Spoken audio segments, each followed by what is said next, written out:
Всех приветствую на канале Приключения Кабанчиков. Сегодня поговорим о таких вещах, как сборки на героев в кастомке Dota 2 Thunder Court RPG Rework 3.0. В этом гайде мы рассмотрим, какие основные предметы есть на героев каждого атрибута, какие глобальные таланты надо брать преимущественно на каждом атрибуте. Для начала поговорим о танках. На сегодняшний день мы имеем три основных шмоткины: Тараска, Молния и Бладстоун. Тараска нам нужна из-за своего блока урона, хп регена, неплохих статов и приятной пассивки в подарок в виде 10 дополнительных хп за каждый стак силы. Молнии нужны нам не только для фарма, но и потому, что они режут броню противников в процент, что крайне важно при битве с боссами или на арене.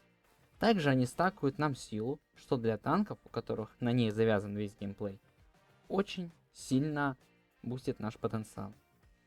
Бладстоун нужен не только из-за магического вампиризма, что дает нам, если мы в придачу к нему соберем Solar Chestplate, но также 1к силы. Если говорить о глобальных талантах, то нам надо вкачать сначала левую ветку, но не качать последнюю. А затем вливаем все до конца в середину, не затрагивая абсолютно никак правду. Это вся основа, что нужна вам для сборки танка. Все остальное зависит чисто от ваших предпочтений и целей, а мы переходим к физовикам. Как и в случае с танками, у физовиков аналогичная ситуация с количеством базовых предметов. Их всего 3: БФ, бабочка и маска на реген, но она по желанию.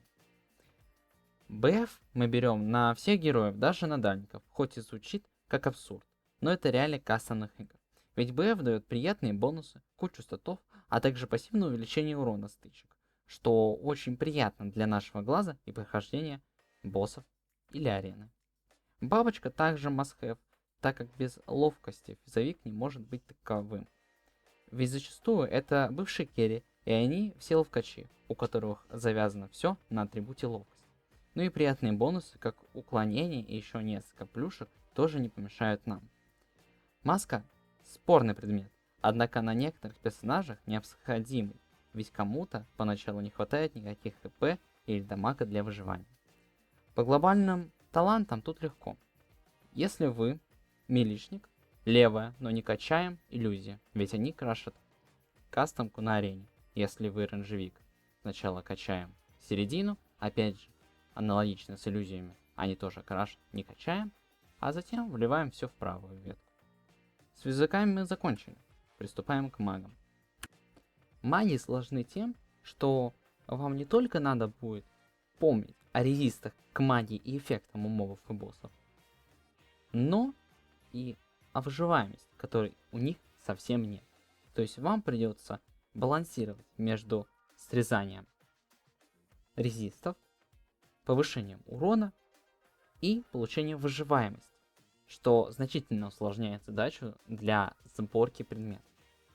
Однако, несмотря на это все, у них есть основные предметы. Это Bloodstone, Арсенал и Starforge. Bloodstone нужен не только для того, чтобы иметь лайфстил от заклинаний, но и для стака интеллекта, от которого зависит весь выходящий урон наших заклинаний.